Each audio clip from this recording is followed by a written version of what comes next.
Primeira carta de Paulo aos Coríntios, capítulo de número 7, verso 1 ao verso 5. Nós já estamos aqui alguns cultos na carta de Paulo aos Coríntios. Deus tem falado com a igreja, Deus tem nos exortado, nos orientado, e eu creio que hoje não será diferente. Amém? Diz assim o texto: Ora, quanto às coisas que me escrevestes, bom seria que o homem não tocasse em mulher, mas, por causa da prostituição, cada um tem a sua própria mulher e cada uma tem o seu próprio marido. O marido pague à mulher a devida benevolência, e da mesma sorte a mulher ao marido. A mulher não tem poder sobre o seu próprio corpo, mas tem-no o marido.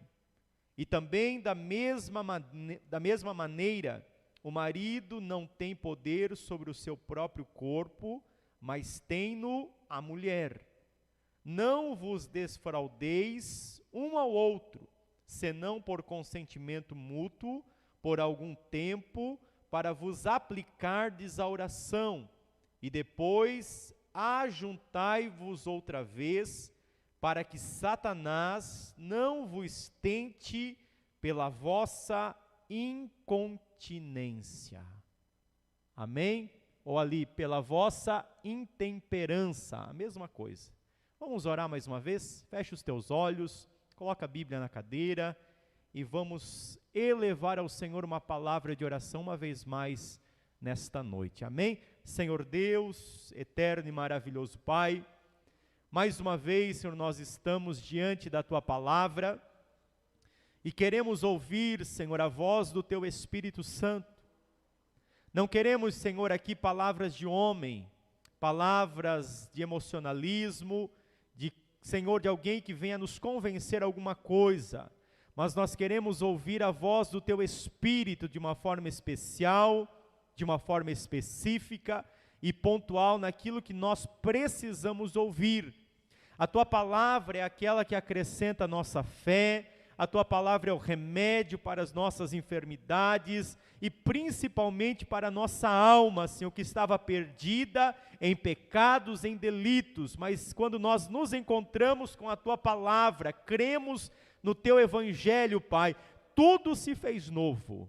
E nesta noite nós estamos aqui porque cremos nesta palavra, cremos no Teu Filho amado Jesus Cristo e viemos aqui aprender mais de Ti, Pai, nesse culto de Santa Ceia e nesse culto de ensinamento da Tua poderosa palavra. Senhor, em nome de Jesus, fica conosco, prepara o nosso coração, os nossos ouvidos, é o que nós Te pedimos em nome de Jesus. Amém e amém. Queira estar assentados, glorificando e exaltando o santo nome do Senhor. Irmãos, como eu já mencionei, nós já estamos algumas semanas aqui na carta aos Coríntios, desde a virada do ano, e tem sido dias em que a palavra de Deus tem se manifestado da forma mais simples possível ao nosso coração, mas também mais verdadeira. Por que eu falo isso? Porque quando nós estudamos textualmente a Bíblia, tem alguns textos que nós não podemos fugir, então eu preciso ministrar como a palavra está falando. É o que tem acontecido. Nesta noite nós chegamos no capítulo 7, e no capítulo 7, Paulo está novamente falando sobre um tema muito importante dentro da palavra de Deus. Se você observar o capítulo 5, o 6 e o capítulo 7, Paulo está tratando dos problemas da sexualidade dentro da igreja, no meio do povo de Deus. No capítulo 5, como nós já vimos, existia um pecado de fornicação tal, em que o filho estava saindo com a mulher do seu pai. No capítulo 6, Paulo vai falar mais a respeito desse tema, e vai trazer uma lista de homens e mulheres que não herdarão o reino dos céus. Então Paulo vai falar: não sabeis que os injustos não hão de herdar o reino de Deus, nem os devassos, Em algumas traduções nem os fornicadores, nem os idólatras, adúlteros, efeminados, sodomitas, ladrões, avarentos, bêbados, maldizentes, roubadores herdarão o reino de Deus. No capítulo 6 ainda, a partir do verso de número 12, nós vamos ver que Paulo está preocupado com o corpo. E ele vai dizer assim: não sabeis vós que o vosso corpo é o templo do Espírito Santo. Por que Paulo estava falando assim? Porque aquele homem do capítulo 5, ele estava pecando contra Deus, se relacionando sexualmente com a mulher do seu pai. Ele estava praticando a fornicação. Então ele estava pecando contra Deus, mas também pecando contra o seu próprio corpo. A partir do verso 12 do capítulo 6, Paulo ele vai tratar novamente o tema da prostituição. Por exemplo, no verso de número 13, a Bíblia diz assim, os manjares são para o ventre, e o ventre para os manjares. Deus, porém, aniquilará tanto um quanto o outro, mas o corpo não é para a prostituição, senão para o Senhor, e o Senhor para o corpo. Agora no verso 17 do capítulo 6, Paulo diz assim, mas o que se ajunta com o Senhor é um mesmo espírito. Fugi, pois, da prostituição, da porneia. Todo pecado que o homem comete fora do corpo mas o que se prostitui, peca contra o seu próprio corpo. Ou não sabeis que o nosso corpo é o templo do Espírito Santo que habita em vós, proveniente de Deus, e que não sois de vós mesmos, porque fostes comprados por bom preço. Glorificai, pois, a Deus no vosso corpo, no vosso espírito, os quais pertencem a Deus. Então você vai ver Paulo trabalhando na mesma linha de raciocínio, no capítulo 5, no capítulo 6, e agora nós chegamos no capítulo 7. E Paulo ele está ainda na mesma visão, no mesmo ensino, no mesmo pensamento. Eu vou pedir para o Jonas colocar o verso 1 do capítulo 7, que vai dizer assim, ora, quanto às coisas que me escrevestes, bom seria que o homem não tocasse em mulher. O verso 2, mas por causa da fornicação, algumas versões dizem prostituição, cada um tem a sua própria mulher, e cada uma tem o seu próprio marido. Volta o verso 1, por gentileza. Olha a orientação de Paulo. Ora, quanto às coisas que me escrevestes. Por que ele está tratando no capítulo 5, 6 e 7 a respeito da prostituição? Por causa das coisas que me escrevestes. Então alguém mandou cartas para Paulo dizendo, olha Paulo, o negócio aqui na igreja está feio. O povo está se corrompendo, tem alguém aqui que está saindo com a mulher do seu pai. Os jovens estão envolvidos na fornicação. Existem pessoas no nosso meio que ainda não estão casadas, estão se relacionando sexualmente. É por isso que Paulo diz, quanto às coisas que me escrevestes. Então ele vai escrever a carta aos coríntios, respondendo às coisas que ele recebeu por escrito. Olha o que ele vai dizer, bom seria que o homem não tocasse em mulher, mas por causa da prostituição, cada um tem a sua própria mulher e cada uma tem o seu próprio marido. Por que Paulo diz no verso 1, volta o verso 1, bom seria que o homem não tocasse em mulher. Isso aqui é verdadeiro? Você lembra o que foi dito em Gênesis? O que Deus deixou para o homem? Em Gênesis 2 e 28. Coloca para nós, Jonas. Gênesis, capítulo de número 2, verso 18. Olha ali, E disse o Senhor Deus, Não é bom que o homem esteja só. Far-lhe-ei uma adjuntora idônea para ele. Essa é a visão original, a visão de Deus para o homem. Então, quando Deus cria Adão, o que ele diz? Não é bom que Adão esteja só. Eu vou criar para o homem uma adjuntora, uma ajudadora, idônea, que esteja com ele todos os dias.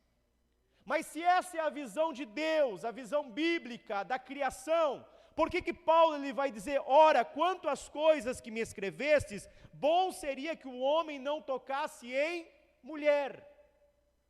A princípio parece que a visão de Paulo em 1 Coríntios capítulo 7 está divergindo do que está em Gênesis. Mas por que isso está acontecendo? Eu vou citar um exemplo aqui, você vai compreender, vai entender por que isso acontecia. Se você voltar aqui no tempo, 40 anos, mais ou menos, 50 anos, quantos filhos um casal tinha? Pastor Jairo, a tua avó tinha quantos filhos?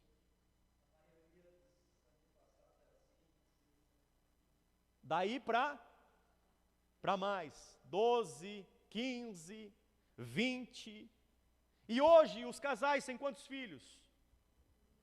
1, 2. Por que isso acontece? Por que hoje os casais estão tendo menos filhos? Adriel, por que você só tem uma menina?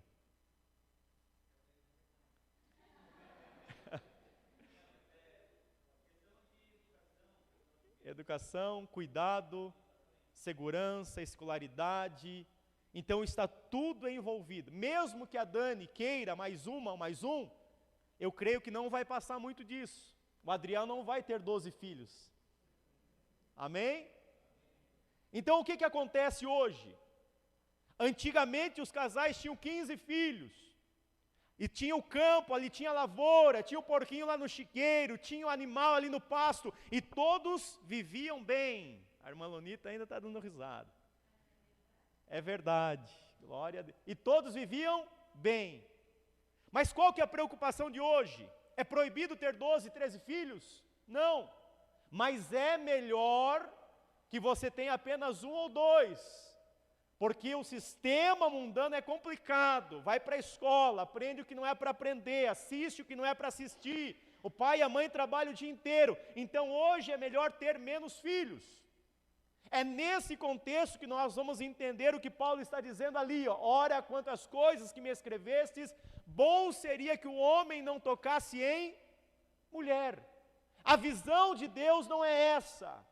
Mas se você pegar a igreja de Corinto, no primeiro século, a perseguição sobre os cristãos, a guerra contra a igreja, o levante contra o povo de Deus, eles tendo que sair das suas casas, alguém vai trabalhar, mas não sabe se vai continuar no emprego, tem que correr de um lado para o outro. Então, nesse contexto, Paulo estava dizendo, olha, diante do cenário que nós estamos vendo aqui em Corinto, você não sabe se vai ficar na tua casa, você não sabe quando a perseguição vai vir, quando vão te arrancar do teu lar e vão te levar para a morte, então é melhor ficar sozinho do que deixar a mulher perecendo, que construir uma família e não poder cuidar dos filhos. Então a visão de Paulo em 1 Coríntios capítulo 7 não difere de Gênesis 1 e 18, ele apenas está aplicando para o seu contexto imediato, amém? Só para os irmãos entenderem, senão alguém vai dizer, não pode mais casar, tem que ficar solteirão a partir de agora, mas não é isso que a Bíblia está dizendo, amém?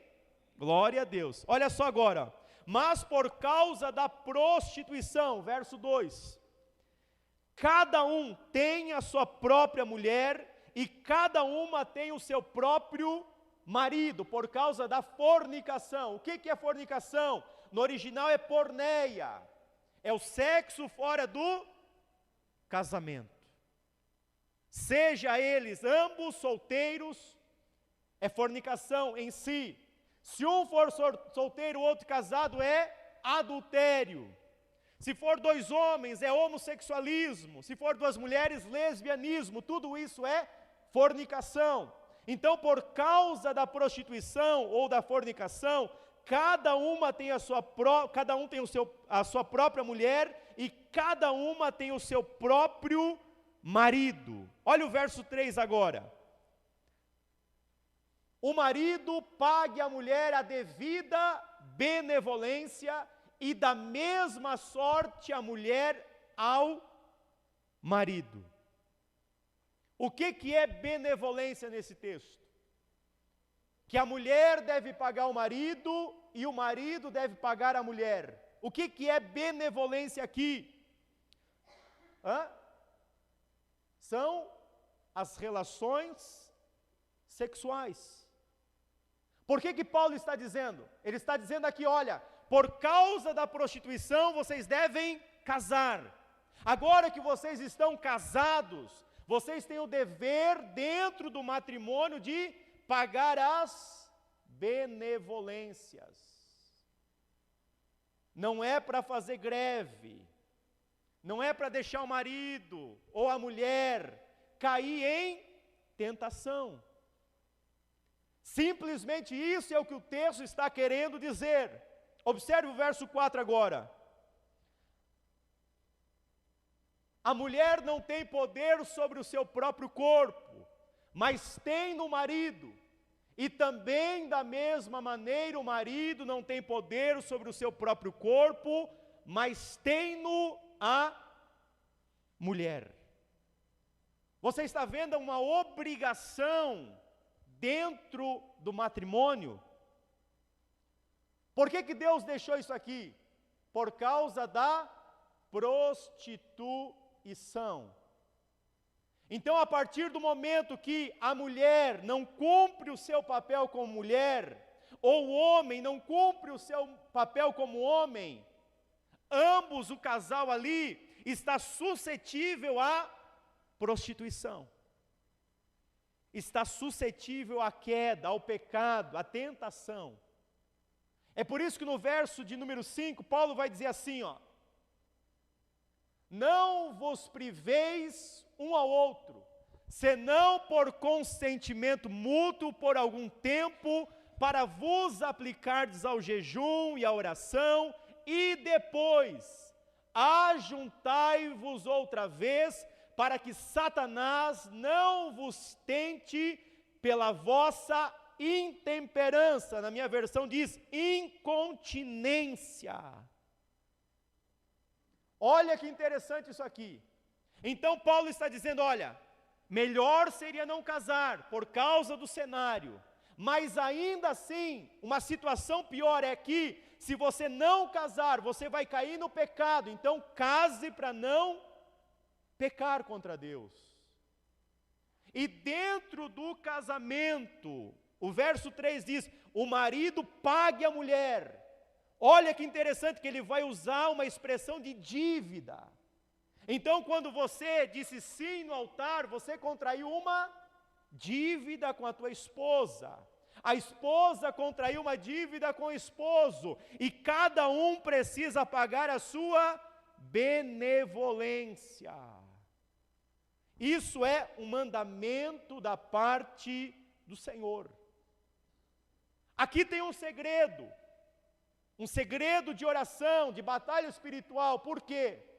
Porque Deus ele vai dizer através de Paulo, o marido pague à mulher a devida benevolência, e da mesma sorte a mulher ao marido. Verso 4.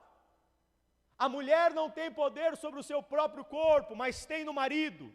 E também da mesma maneira o marido não tem poder sobre o seu próprio corpo, mas tem-no a mulher.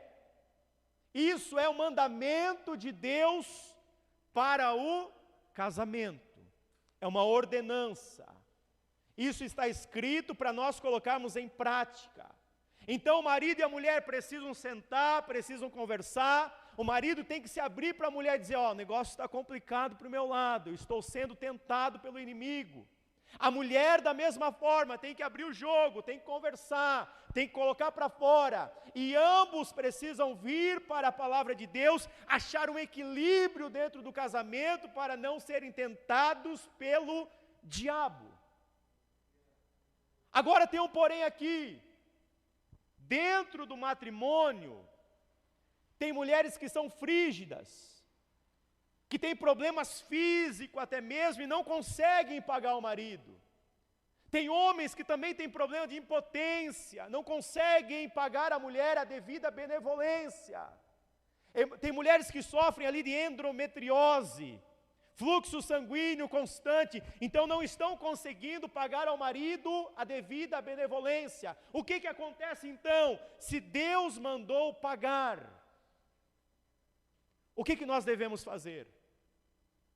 Nós devemos pegar a palavra de Deus, dobrar o joelho em oração e apresentar diante do Senhor. Deus, na tua palavra está escrito que eu não posso defraudar o meu marido, eu não posso defraudar minha esposa, eu não estou conseguindo pagar a devida benevolência, mas aqui está escrito que o Senhor mandou eu pagar, eu não sinto prazer, eu não tenho vontade, eu não consigo, então você vai trazer isso diante do altar. A forma mais fácil de conseguir um milagre da parte de Deus é apresentar a palavra de Deus para Deus. É você dizer: Senhor, o Senhor está me cobrando, a tua palavra está me dizendo, mas eu não consigo. Eu estou enfermo, eu estou doente, eu não sinto prazer. Eu estou deixando a desejar a minha esposa, o meu marido, o meu cônjuge. Isso é batalha espiritual através da palavra. O que Deus está falando para nós hoje aqui? Ele está dizendo: eu estou te dando ferramentas para você ter um casamento saudável, matrimônio saudável, para o teu esposo não ser tentado, para a tua esposa não ser tentada pelo diabo, porque depois que caiu, aí é difícil recuperar. Então, a partir de hoje, se você sofre em alguma área, homem ou mulher, você vai abrir em 1 Coríntios capítulo 5, capítulo 7, vai ler do verso 1 ao 5, de joelho em oração, dizendo: Senhor, está acontecendo isso, mas a tua palavra diz isso. Senhor, o meu esposo está assim, a minha esposa está assim, eu não estou conseguindo cumprir o meu papel, mas o apóstolo Paulo está dizendo que a mulher não tem poder sobre o seu próprio corpo, mas tem o marido também não tem poder, mas tem a mulher. E assim Deus vai derramar da virtude dele sobre você, vai te levantar, vai te curar, você vai ver o mover de Deus dentro do teu casamento, as coisas vão mudar lá. Você consegue entender isso? Que Deus, Ele quer agir no teu matrimônio, que Deus quer agir no teu casamento. Você consegue compreender que Deus tem interesse no teu casamento? Que Deus tem interesse na tua família, que Deus, Ele ordenou que o homem não fique só, mas Ele fez uma adjuntora, a mulher também tem o varão para estar ao lado dela, para ambos dominar a terra.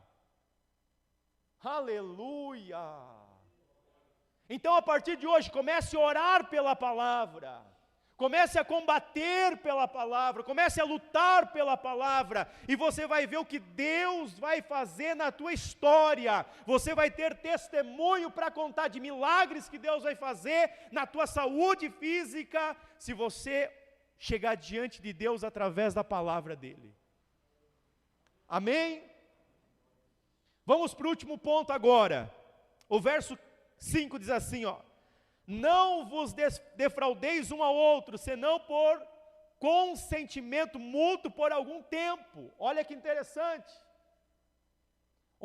A mulher deve pagar ao marido a benevolência, e o marido à mulher. Porém, se for por consentimento mútuo, um acordo entre ambos, para vos aplicardes ao jejum e à oração, e depois ajuntai-vos outra vez, para que Satanás não vos tente pela vossa intemperança.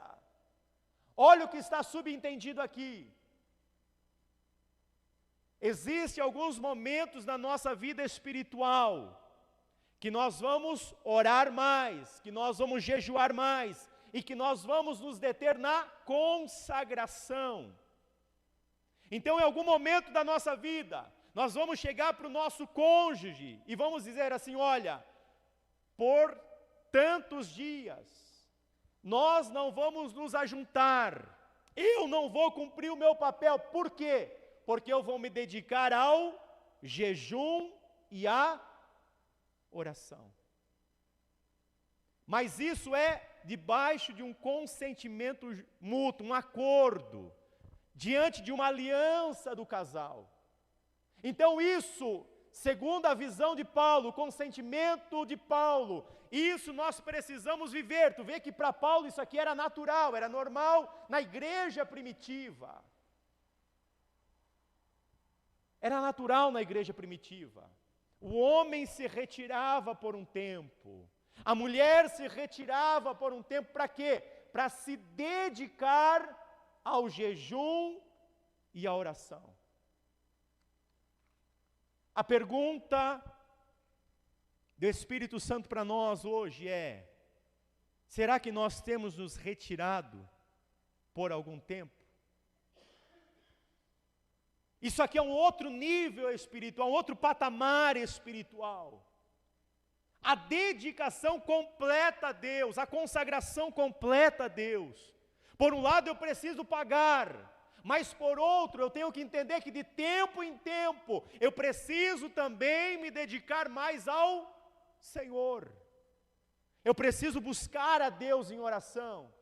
E essa oração aqui não é aquela oração rotineira, cotidiana, do dia a dia, oração pelo pão, pelo alimento, não. É oração de consagração, é a dedicação no jejum, é a busca por mais de Deus, é a busca por algo celestial que venha quebrar maldições na minha vida, venha me encher do poder de Deus para eu fazer aquilo que Jesus fazia. Então nós temos que entrar em batalhas no mundo espiritual e muitas vezes nos apartando, até mesmo daquilo que é uma ordenança divina dentro do meu lar. Aonde eu quero chegar hoje aqui? A oração é o combustível da nossa vida espiritual. Eu conversava com meu sogro ontem, levando ele para Rio Negrinho, e nós conversávamos sobre oração. E é interessante que tem pessoas que querem chegar no céu, querem viver eternamente com Deus, mas não gastam tempo nas suas vidas em oração. Imagina que você quer ir na casa de Deus, você quer viver no céu eternamente, mas você não passa nenhum tempo aqui na terra em oração, conversando com o dono da casa. Faz sentido isso? Para mim não faz nenhum sentido. Eu querer ser convidado para ir almoçar na casa do Joel, mas eu nunca sento com ele para conversar. Eu quero ir lá na casa do Antônio, mas nunca converso com ele. Quando que ele vai me levar lá? Vai ficar difícil. A mesma coisa acontece na nossa vida espiritual. Nós queremos ser arrebatados. Nós queremos viver com Cristo eternamente. Nós queremos habitar nas mansões celestiais, naquela casa que Cristo diz que está preparada para nós. Mas Ele não nos levará lá, a não ser que nós gastemos a nossa vida orando e falando com Ele aqui. Só vai para o céu quem já está no reino aqui.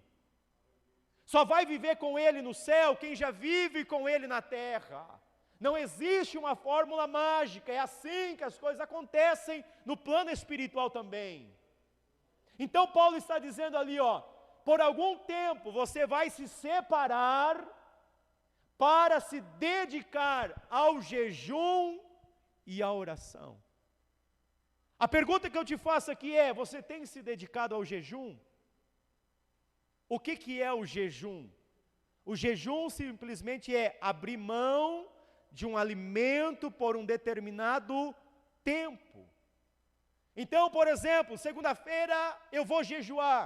Então, à meia-noite eu paro de me alimentar e vou até o meio-dia, até às 6 da tarde. Ou eu prolongo um pouco mais, eu guardo a segunda-feira inteira para Deus em jejum. Ou seja, eu estou abrindo mão de algo que é necessário para o meu corpo, algo que é primordial para a minha vida, para me dedicar ao Senhor.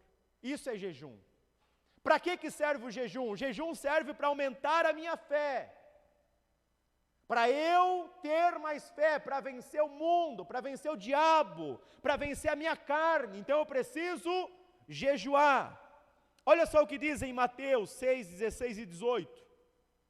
Mateus, capítulo de número 6, verso de número 16 a seguir. Olha Jesus falando ali, ó. E quando jejuardes, não vos mostreis contristados como os hipócritas, porque desfiguram os seus rostos, para que aos homens pareça que jejuam. Em verdade vos digo que já receberam o seu galardão.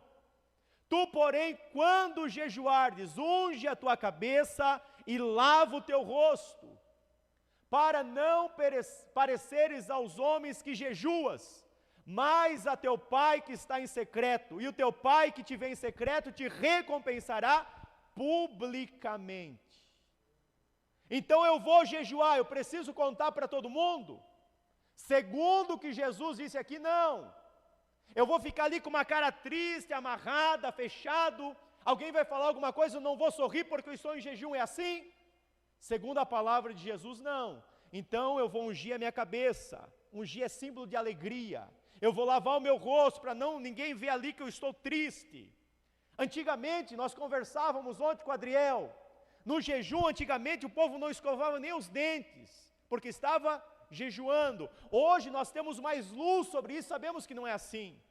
Então eu posso me dedicar ao jejum, eu devo me dedicar ao jejum, mas eu tenho que viver uma vida normal, alegre, cumprimentar todo mundo, ser feliz no dia ali que eu estou jejuando, porque eu estou jejuando a Deus.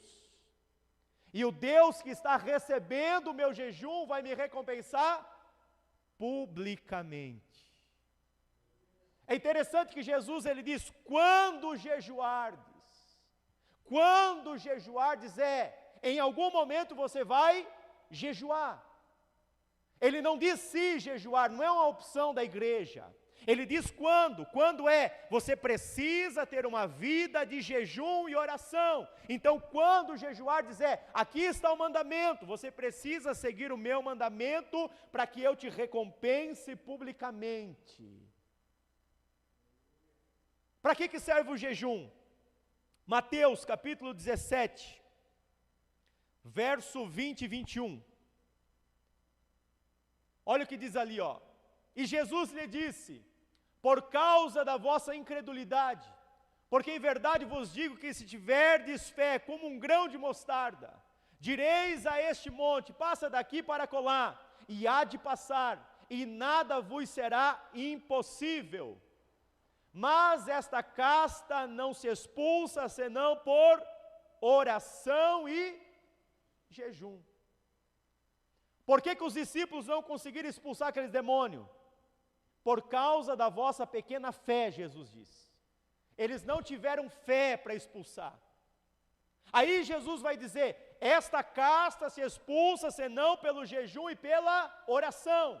Não é o jejum e a oração que vai expulsar, mas é a fé provocada pelo jejum e oração. É o que está aqui, ó, o verso 21. Mas esta casta se expulsa não pelo jejum e oração. Por quê? Porque o jejum e oração vão desobstruir os canais espirituais e a minha fé será edificada. Você consegue compreender isso? Então o que Paulo estava dizendo aqui, ó?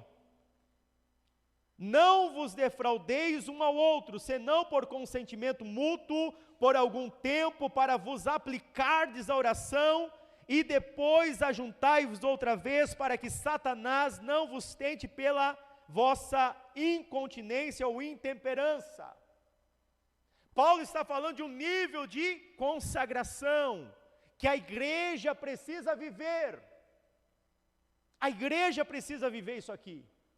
Então, meu relacionamento é sagrado, meu matrimônio é sagrado, o meu alimento é algo necessário para o meu corpo, mas em alguns momentos, para me dedicar a Deus, eu vou abrir mão do meu matrimônio, eu vou abrir mão do meu alimento, muitas vezes abrir mão da água necessária para beber, para que a minha fé seja edificada, para que aquela casta de demônio que está agindo na minha família, está agindo no meu casamento, está agindo lá na minha casa, lá no emprego, seja expulsa. Por que a igreja não recebe mais vitória? Porque não tem fé para receber. Como que eu faço para alcançar fé para receber vitória? Jejum e oração. Oração e jejum. A oração, eu posso orar em secreto. Jesus disse: entra no teu quarto, fecha a porta do teu quarto, fala com teu pai em secreto. Então eu posso orar ali. Paulo disse: orai sem cessar. Então eu estou dirigindo o carro, eu posso orar também. A mesma coisa o jejum, eu posso jejuar estando trabalhando, não tem problema, estou limitando o alimento, mas eu continuo trabalhando. Mas aqui no verso 5, Paulo está falando da consagração. O que é a consagração? É quando eu me retiro. É quando eu faço como Moisés, que subiu o monte Sinai e ficou 40 dias e 40 noites com Deus. É como Jacó, quando atravessa o val de Jaboque, ele manda por outro lado a família, os animais, as fazendas, mas ele fica sós para brigar com Deus. A alva estava subindo, e Jacó não soltava o Senhor. Aí o anjo dizia: me larga. Ele diz: não te largo. Se você não me abençoares, eu não te solto. E o anjo abençoou, ele recebeu a vitória. Isso é consagração. Então, em alguns momentos, nós precisamos fechar a porta do quarto, joga o celular para o lado de fora, fecha, trava ali, diz para a esposa: ó, não me incomode até as 3 da tarde, porque eu vou ficar aqui em jejum e oração, e com a palavra de Deus me dedicando a Deus. É sobre isso que Paulo está dizendo aqui. Você vai dizer: meu amor, nessa noite eu não vou dormir nesse quarto, eu vou dormir no quarto ou na sala. Para quê? Para me dedicar à oração e ao jejum. Amanhã eu volto a deitar aí contigo. É isso que a Bíblia está falando para nós. A questão aqui é: você tem se consagrado a Deus? Você tem se dedicado ao jejum e à oração, à busca pela presença do Senhor? Deus vai te visitar, vai mudar a tua história, vai mudar a tua vida, quando você entrar nesse ambiente de consagração. É necessário esse ambiente de consagração. Eu estou falando aqui bem calmo, repetindo, porque eu preciso que a igreja entenda isso. Se você conseguir viver isso aqui, ó, a tua família vai se converter, as portas vão se abrir, cadeias vão cair por terra, a enfermidade vai bater em retirada, mas é necessário, por algum tempo, abrir mão de coisas legais, abrir mão de coisas que não são pecado. Para quê? Para se dedicar à oração e ao jejum, na busca pela presença de Deus. Oh, glória! É nesse ambiente que o Espírito Santo ele vai te visitar. Ele vai ouvir a tua oração, ele vai te responder. A glória do Senhor vai descer naquele ambiente. Muitas vezes você não vê nada na hora, mas nos próximos dias as coisas começam a acontecer. Eu falava ontem para alguém, em alguns momentos Deus me pede alguma coisa. Na metade, um pouco antes da metade do ano passado, o Espírito Santo me pediu para vir na igreja das 11 às 2 da manhã aqui orar. E eu comecei a vir aqui, orava, buscava a Deus, não sabia o porquê, achei que eu ia passar o resto do ano orando aqui, das 11 às 2 da manhã. Depois de umas 2 semanas mais ou menos, uma pessoa nos chamou, e eu com a Thaís fomos visitar um casal. Nós sentamos, começamos a conversar com eles, e a mulher estava falando assim para mim: olha, o meu marido está endemoniado, Uma vez nós fomos em uma igreja, não sei aonde, e ele manifestou demônio na vida dele.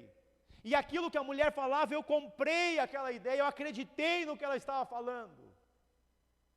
Mas em determinado momento da conversa, eu olhei para ela, e ela fez um movimento simples com o ombro assim, ó. E automaticamente o Espírito Santo me fez entender que ela estava possessa. Algo que é normal. Todo mundo faz um movimento com os ombros, todo mundo mexe o pescoço, mas aquele movimento me chamou a atenção, de tal forma que eu entendi que ela estava possessa por demônios. Na hora depois eu fui orar, ela manifestou e caiu endemoniada, e o marido dela não.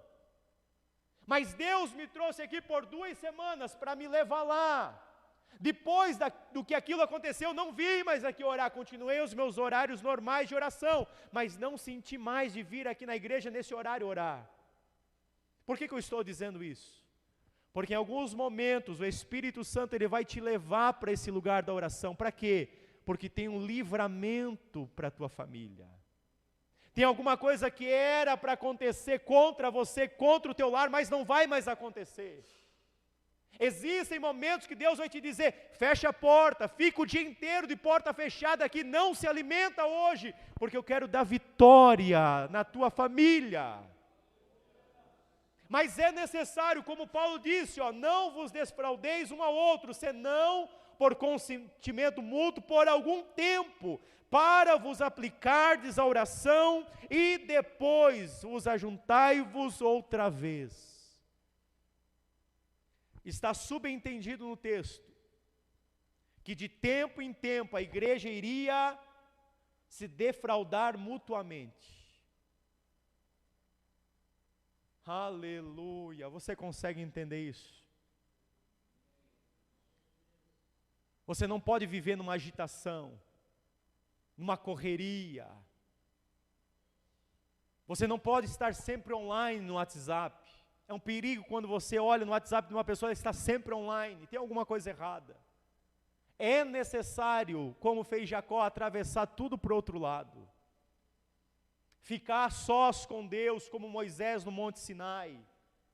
É necessário marido e mulher se apartarem por um tempo para se dedicarem ao jejum e à oração. É isso que Deus quer da igreja, é isso que Deus quer da comunidade da fé em Cristo. É assim que Ele vai operar milagres na tua casa. É assim que você vai receber o batismo com o Espírito Santo, os dons espirituais. É assim que Deus vai poder agir através de você. Apenas com jejum e oração e também com a consagração total a Deus. Amém? Se coloque de pé, adorando e exaltando o santo nome do Senhor. Jesus disse para os discípulos, olha, foi por causa da vossa fé, pequena fé, que vocês não puderam expulsar esse demônio. Essa casta só sai com jejum e oração. Existem castas trabalhando na nossa vida. De tempo em tempo, parece que uma nuvem negra vem, você não sente isso? Parece que o ambiente pesa, parece que o humor muda, parece que as coisas começam a dar errado. O que é isso? É uma casta que chegou. E nós temos que enfrentar os demônios com jejum e oração. Consagrados na presença do Senhor. O que é consagração? A palavra consagração significa separar-se. Então você vai sair de um ambiente tumultuado, onde tem muita gente, muita informação, e você vai ir para um ambiente isolado, do silêncio. Nós vivemos dias muito agitados. Quando você dobra o joelho, nos primeiros minutos a tua mente ainda está carregada de informação, de preocupação, de afazeres, então o teu coração está turbulento. Mas se você insistir naquele ambiente, logo essas agitações elas vão embora, as preocupações elas saem de cena, e você começa a se conectar com o Criador, com o Deus que criou o céu e a terra. Aleluia!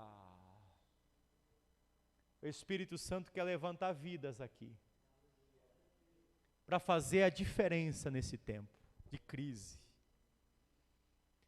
Aleluia. O grupo vai estar louvando. E eu quero orar por vidas hoje aqui. Aleluia. Se você tem problema no teu matrimônio, de não conseguir pagar a devida benevolência, você vai falar para Deus. Você vai contar para Ele, vai dizer: Senhor, eu quero exercer o meu papel como marido. Eu quero exercer o meu papel como esposa. Para que por causa da incontinência, Satanás não venha destruir o meu relacionamento. O que é incontinência? Ali diz, na outra versão diz intemperança. Incontinência urinária, o que é? Aquele que não consegue conter a urina, é uma incontinência. E o ser humano foi criado por Deus com esse gatilho para promover a criação e a multiplicação da espécie. Então todos nós, se nós não cuidarmos nesta área na nossa vida, nós seremos tentados pelo diabo. O que Paulo está dizendo aqui não justifica o erro, mas explica o porquê muitos erram. Não justifica, mas explica. Ele está mostrando o porquê, para nós não errarmos dentro da nossa casa e da nossa família. Mas mesmo assim, em alguns momentos, nós vamos nos dedicar mais à oração e ao jejum, consagrados a Deus, para buscar aquilo que está faltando na nossa vida. Eu quero orar hoje por vidas que querem buscar mais a Deus, que querem se dedicar ao jejum e à oração, que vão reservar pelo menos um dia por semana para jejuar e buscar o Senhor. Na minha vida particular, eu reservo pelo menos 2 dias para o jejum. Às vezes na terça, na quinta, a maioria das vezes é na quarta-feira, que é dia de culto, ou na sexta. Algumas vezes Deus me pede mais, daí eu faço mais. Mas é necessário. A igreja precisa jejuar para vencer as batalhas espirituais. Aleluia. Eu quero orar por vidas que querem se dedicar a essa vida com Deus. Na verdade era para todos, isso é para todos. Mas talvez hoje Deus está te chamando de uma forma especial para essa vida de jejum, para o altar de oração diariamente. Você vai começar ali com 20 minutos, vai para meia hora, vai para 1 hora. O tempo vai passar e você vai estar exercitado em uma vida de oração consagrada a Deus. Aleluia. Temos alguém que quer dedicar a vida em jejum e oração? Eu tenho pedido para Deus me ajudar, para Deus me socorrer nesse quesito. O grupo pode estar louvando enquanto os irmãos vão se aproximando.